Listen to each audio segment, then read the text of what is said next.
Est-ce que les remakes de Disney vont les mener à leur perte? Disney a toujours été reconnu pour divertir et inspirer le public grâce à ses films d'animation, mais depuis quelques années, ils ont décidé de refaire leurs classiques en version réelle. Et je sais pas pour vous, mais tout ce que je vois passer, c'est des controverses. Je vous propose donc de regarder ensemble leurs 6 récents films les plus controversés et voir si ces controverses impactent réellement leur avenir.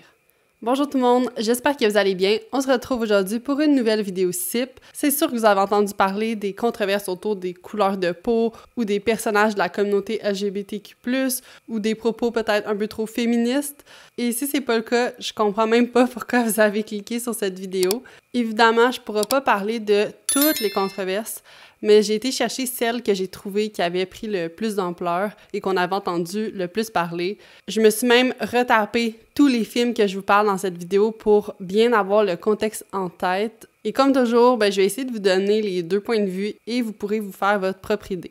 Avant de rentrer dans chacun des films, je voulais vous dire que pendant mes recherches, j'ai appris qu'en octobre 2020, Disney+ ont décidé de mettre des avertissements devant certains films originaux comme Peter Pan, La Belle et le Clochard, Dumbo et Les Aristochats. Puis dans le fond, l'avertissement a pour but de faire de la sensibilisation par rapport aux stéréotypes de certains personnages dans ces films. On peut y lire au début du film: ce programme comprend des représentations négatives et ou des mauvais traitements à l'égard des personnes ou des cultures. Ces stéréotypes étaient erronés à l'époque et le sont encore aujourd'hui. Finalement, même pas 3 mois plus tard, Disney a décidé de retirer complètement ces films pour les comptes des personnes mineures et de les rendre disponibles seulement aux adultes, toujours avec un avertissement au début du film.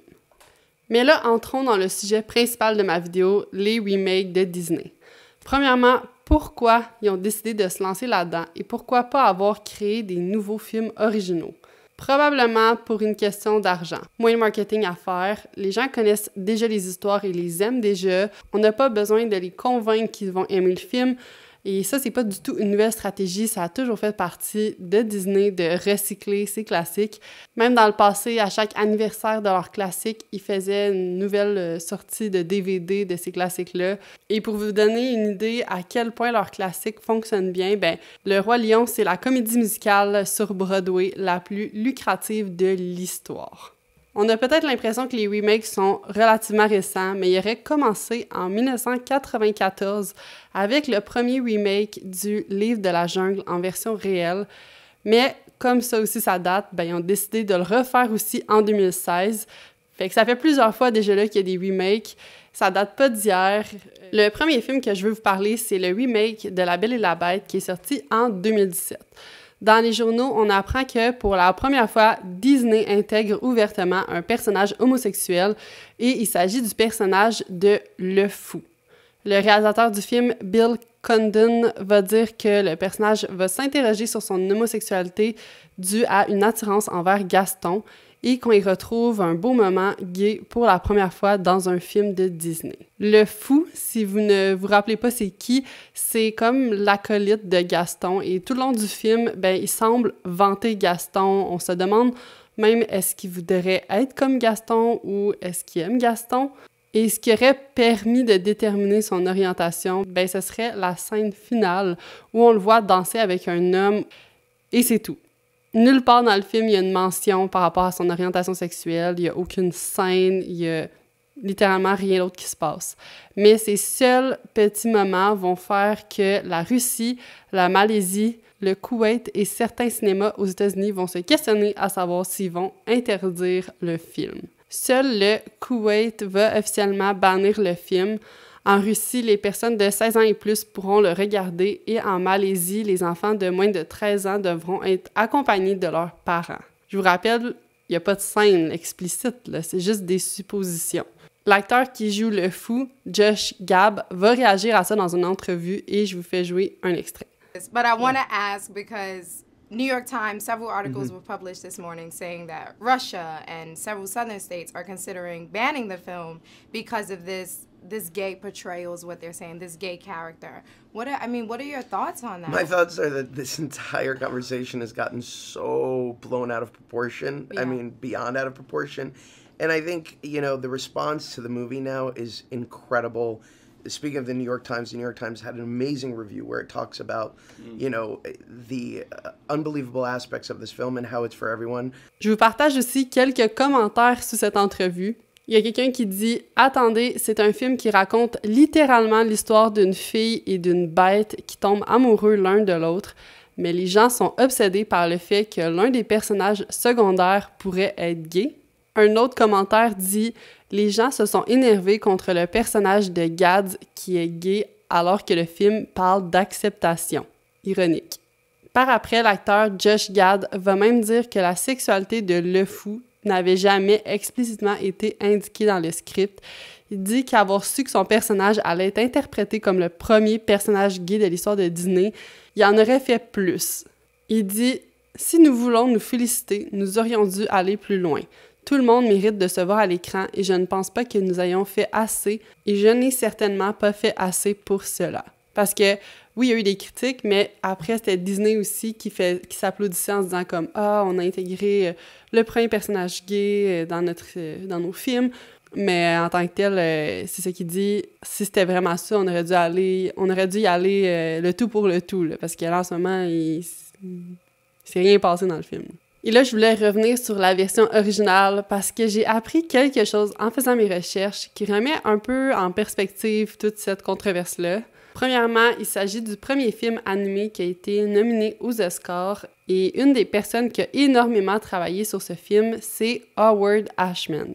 Puis c'est lui qui a composé les chansons du film et qui a aussi été producteur exécutif du film. Et saviez-vous que le film serait en fait une métaphore sur le sida? Pendant qu'il travaillait sur le film, lui-même a appris qu'il était atteint du sida et il aurait un peu raconté son histoire au travers de ce film. Par exemple, la chanson « Tuons la bête » représenterait le stigma autour des gens qui souffrent du VIH, surtout pendant les années 80, alors que le film était en écriture. Dans la chanson chantée par Gaston, où on voit des villageois se diriger vers le château de la bête pour l'attaquer, on entend les paroles « L'inconnu nous effraie, l'imprévu nous terrorise, cette chose mystérieuse nous inquiète. » L'inconnu nous effraie, l'imprévu nous terrorise et cette chose mystérieuse nous inquiète. Pour Howard, c'était une métaphore du sida. Il se sentait maudit et cette malédiction avait causé de la peine et de la peur dans son entourage. Et malgré qu'il n'y avait pas de remède, il espérait une forme de miracle et un moyen de lever cette malédiction, un peu comme dans l'histoire de La Belle et la Bête. On voit donc que les deux histoires sont très très liées. Mais c'est pas tout parce qu'il y aurait aussi des personnages qui auraient un lien avec la communauté LGBTQ+. Fait que du côté du personnage qui vivent dans le château, ben ils ont aussi une malédiction, tu sais, on voit un peu le même principe avec Lumière et Big Ben, qui serait en fait un couple, et tous les habitants du château qui sont sous la malédiction, qui sont des objets, ben seraient des membres de la communauté LGBTQ. Et la morale à la fin de l'histoire, comme quoi l'amour brise la malédiction, ben ça serait comme une métaphore pour dire que l'amour est le remède contre le stigma que vivent les gens atteints du VIH et les gens de la communauté LGBTQ+. Puis à la fin, ben, on le voit bien, quand les habitants du château rejoignent le reste du peuple, ils sont acceptés par le village. Tout ça, c'est des métaphores, c'est des théories, des interprétations. Ça n'a jamais été confirmé par Disney, mais c'est beaucoup ressorti dans mes recherches, surtout considérant que la personne qui a composé l'histoire, qui est producteur, ben, était atteint du sida. Howard Ashman est décédé 8 mois avant la sortie du film en 1991 à l'âge de 40 ans, soit 5 ans avant que les premiers traitements pour le VIH soient disponibles. Et si vous voulez en savoir un peu plus sur son histoire, parce qu'il a aussi travaillé sur d'autres films de Disney, comme La Petite Sirène, ben, il y a un documentaire sur Disney+, qui s'appelle Howard. Fait que je vous invite à aller l'écouter si vous voulez en savoir un peu plus sur son histoire. Personnellement, j'ai trouvé ça quand même ironique de voir toute la controverse en 2017 autour du personnage de Le Fou, quand on connaît maintenant l'inspiration originale. En termes de rentabilité, le film a coûté 300 millions de dollars à faire et a rapporté plus de 1,2 milliard de dollars au box-office. Donc, la controverse ne l'a clairement pas affecté ou pas de façon significative. Passons maintenant au prochain film. Je voulais vous parler d'Aladin. La première controverse est arrivée quand le studio de Disney a rapporté avoir de la difficulté à trouver des acteurs pour les rôles principaux. Ça a été interprété comme s'il disait avoir de la difficulté à trouver des acteurs arabes qui pouvaient chanter. Finalement, lorsque Naomi Scott a été choisie pour le rôle de Jasmine, de nouvelles critiques ont été partagées par rapport au fait que Naomi Scott est d'origine indienne et britannique et n'est pas une actrice arabe ou du Moyen-Orient.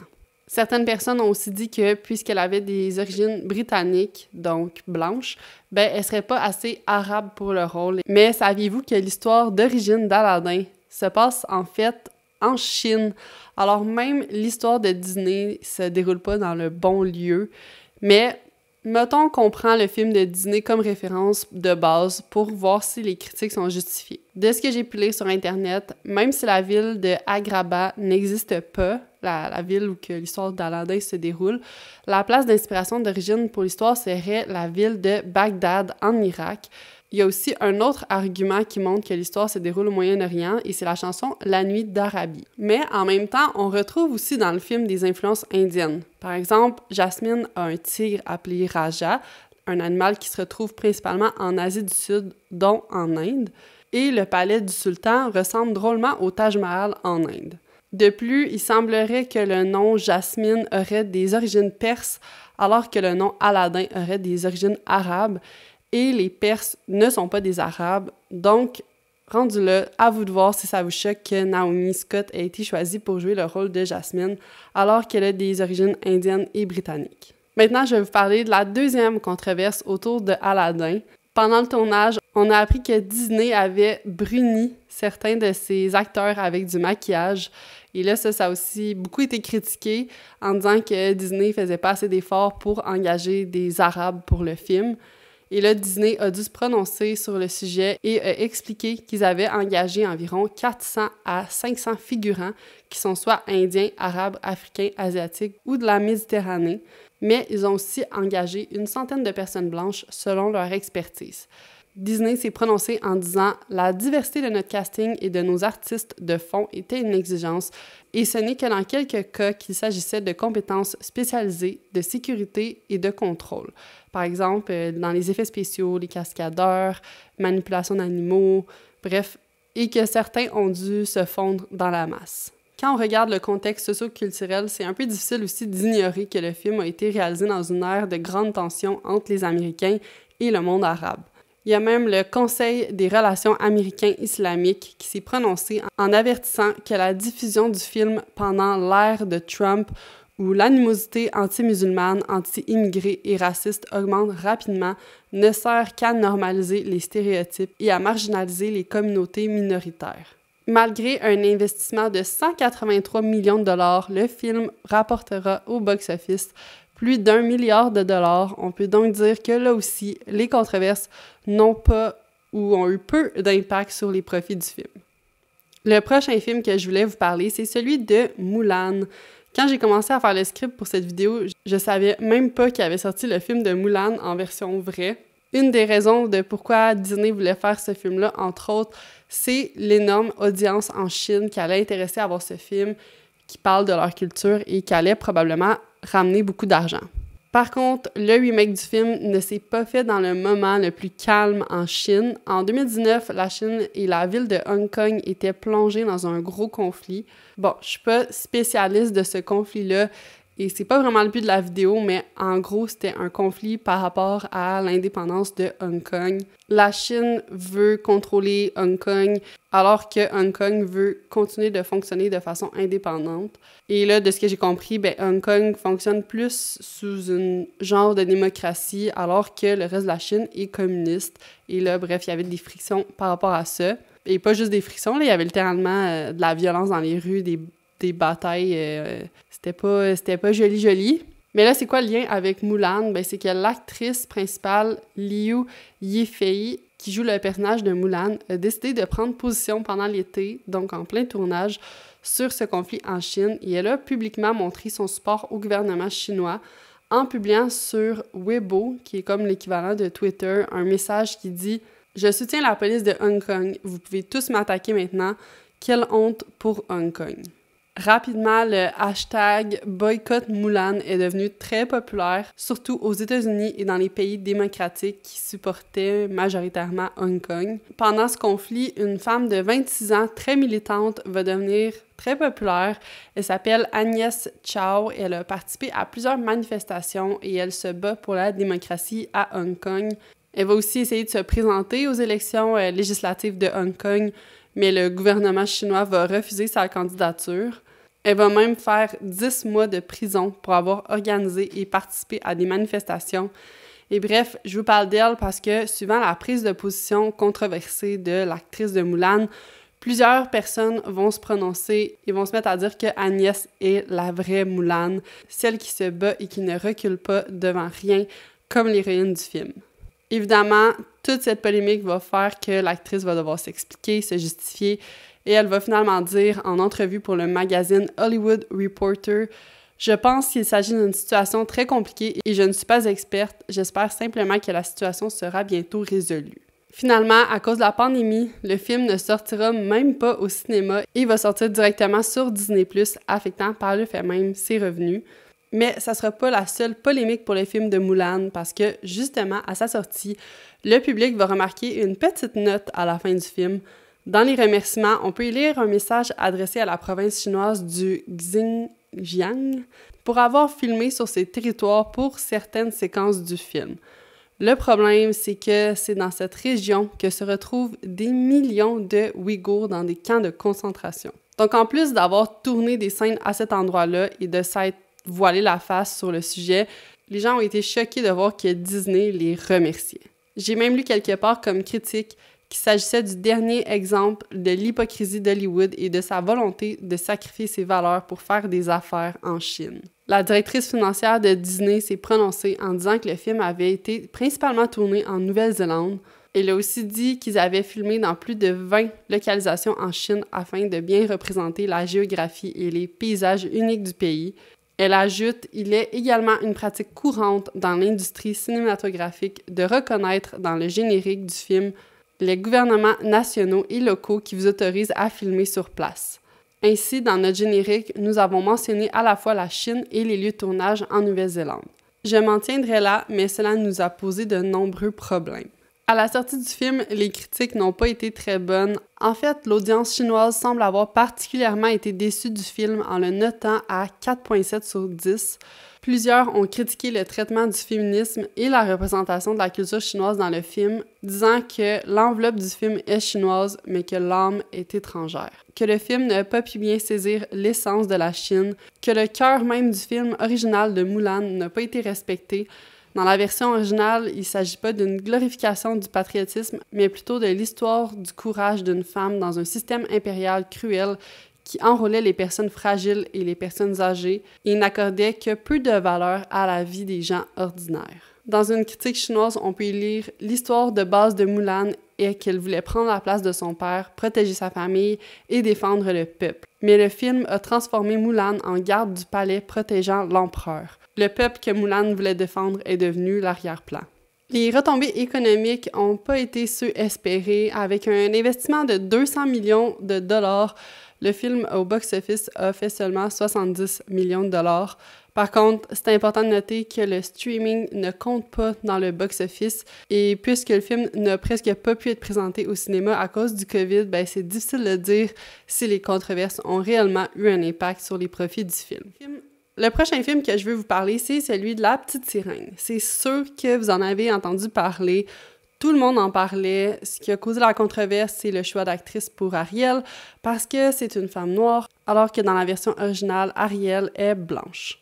Le réalisateur a défendu son choix en disant « Après une recherche intensive, c'est devenu parfaitement clair qu'Ali possède cette rare combinaison d'énergie, de cœur, de jeunesse, d'innocence et de profondeur, sans compter une voix extraordinaire, qui sont les qualités nécessaires pour jouer ce rôle iconique. » De plus, l'auteur de La Petite Sirène n'a jamais précisé les origines de la sirène, probablement parce que c'est une sirène.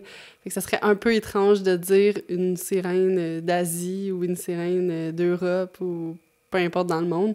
Je pense qu'en fait, les gens ont juste un grand attachement aux versions originales de Disney et c'est quand même connu que l'humain réagit mal au changement. Par contre, il y a une différence entre être surpris, voire déçu, et carrément être fâché. Tu sais, ça reste un film d'enfant, mais ça empêchera pas Halle Bailey de recevoir une vague de haine et de commentaires racistes, disant comme quoi que Disney était trop woke.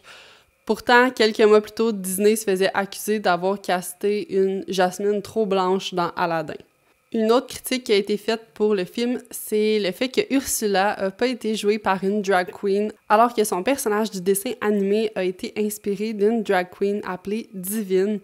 Fait que là, c'était pas vraiment une controverse, mais plutôt une déception, sachant que ça aurait pu être une bonne occasion de représenter le personnage par son inspiration.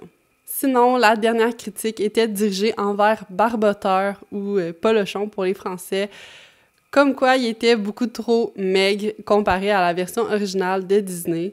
Je vous partage quelques tweets ou memes que j'ai vus qui m'ont bien fait rire.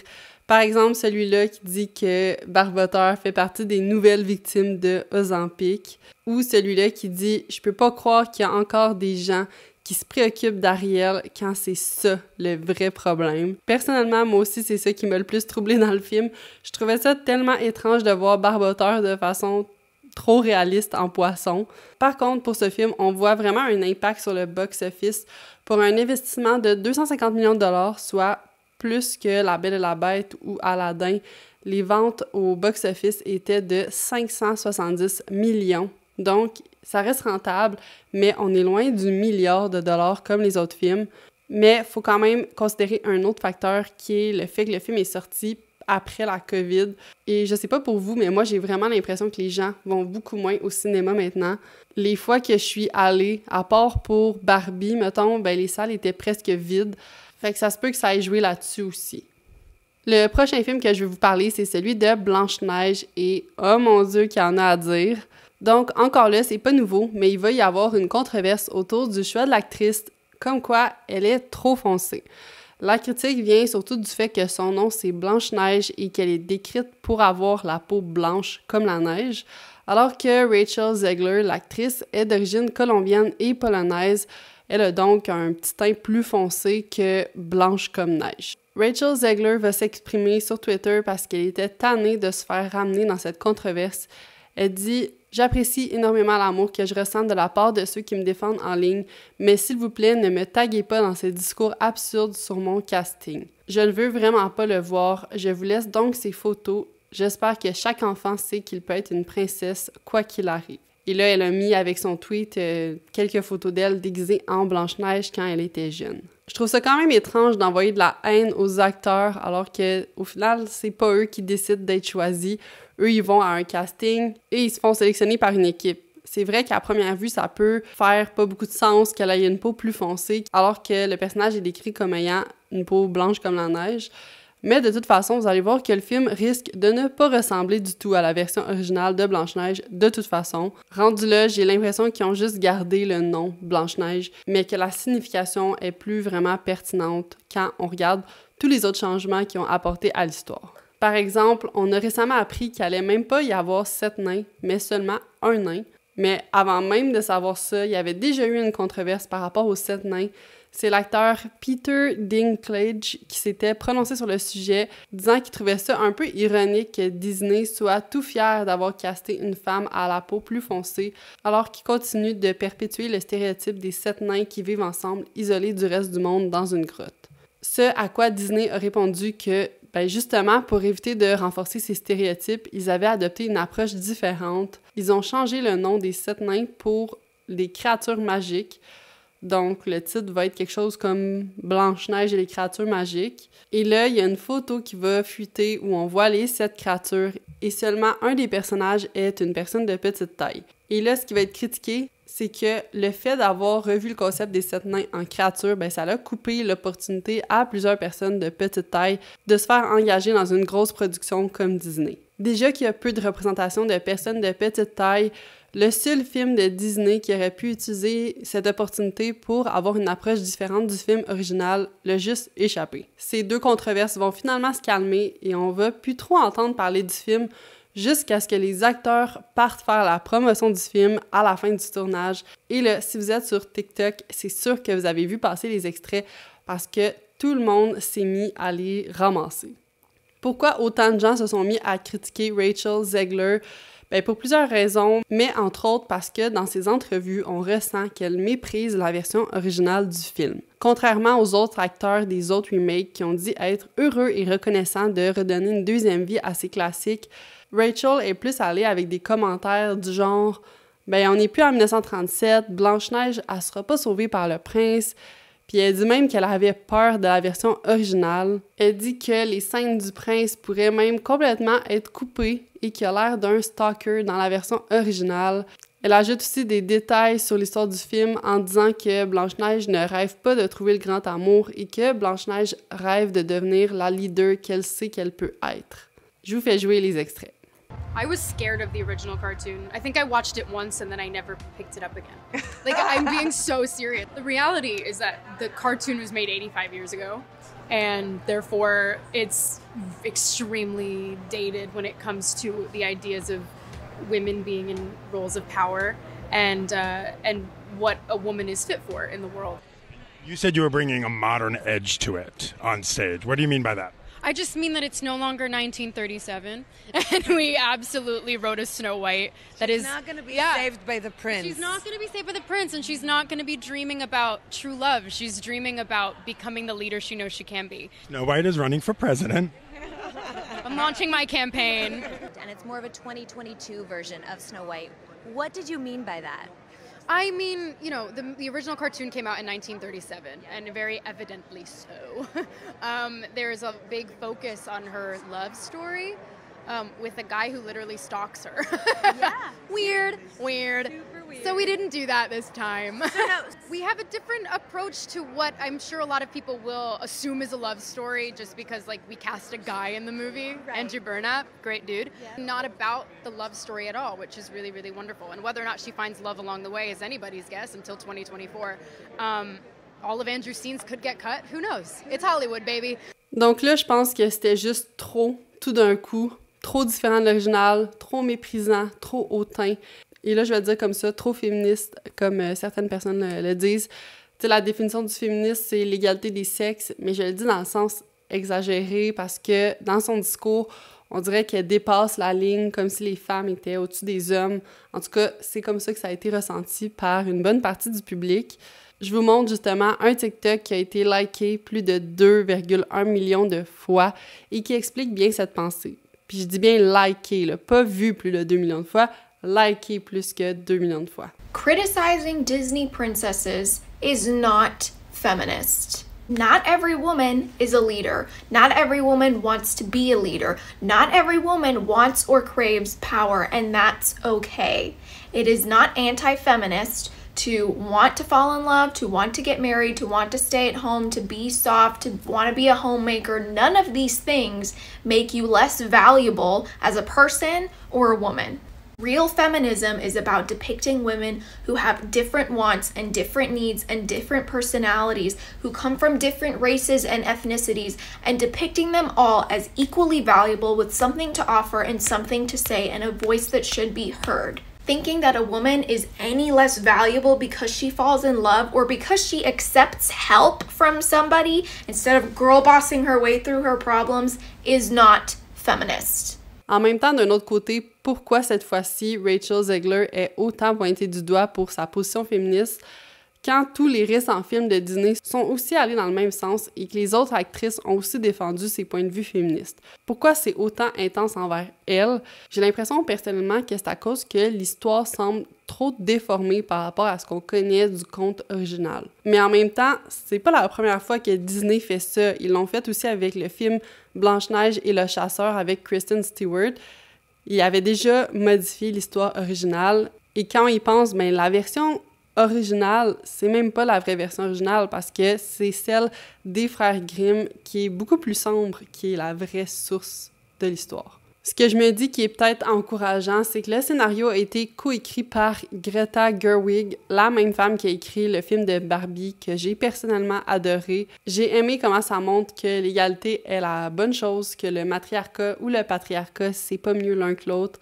Alors, j'ose croire qu'on va retrouver une belle histoire intéressante et que c'est peut-être juste Rachel Zegler qui a pas su bien s'exprimer sur les tapis rouges. Et là, justement, petit spoiler sur le film de Blanche-Neige qui va sortir.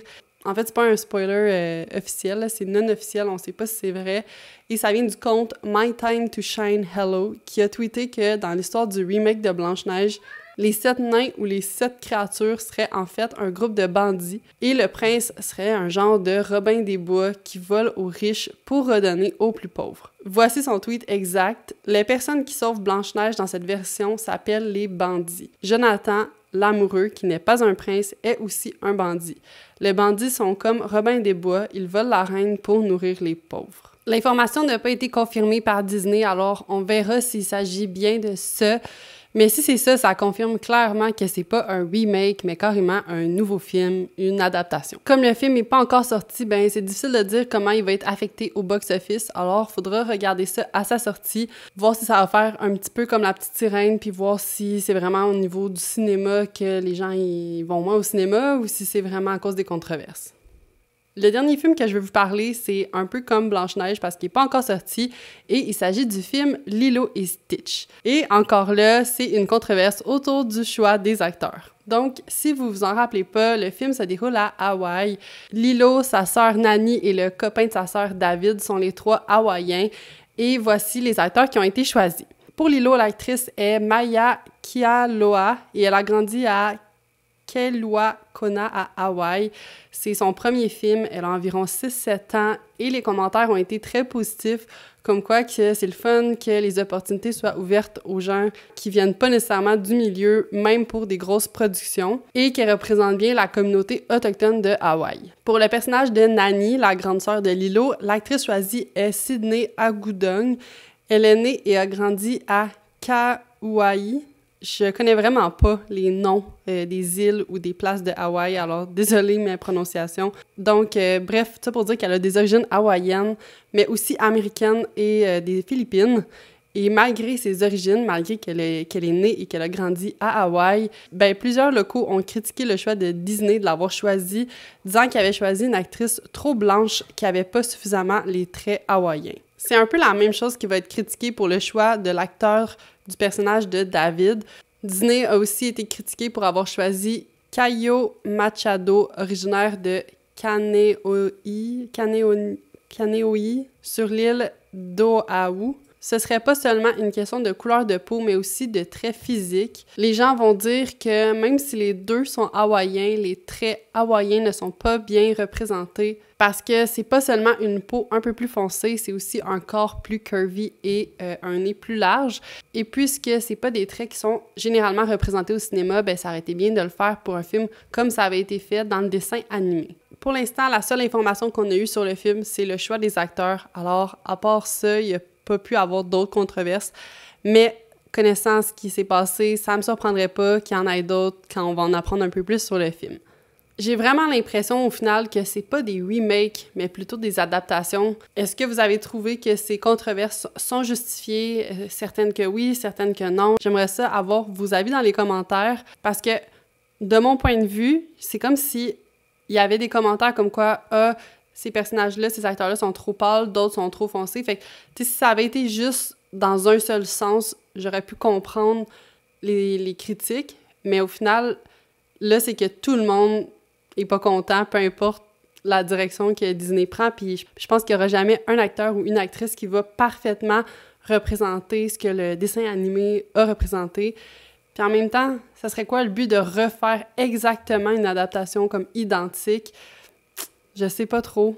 Je suis curieuse d'avoir vos avis là-dessus. Bref, toutes ces controverses-là ne semblent pas arrêter Disney, qui prévoit quand même faire Hercule, Bambi, Moana et plein d'autres adaptations dans les prochaines années. Là, je change un peu de sujet, mais si c'est pas encore fait, je vous recommande d'aller écouter ma super longue vidéo sur la plus récente histoire de secte aux États-Unis. C'est une grosse histoire avec le père d'une étudiante qui a mis tout ça en place sur le campus universitaire de sa fille. C'est vraiment une histoire complètement folle. Je vous la mets juste ici et nous, on se retrouve la semaine prochaine pour une nouvelle vidéo. Bye!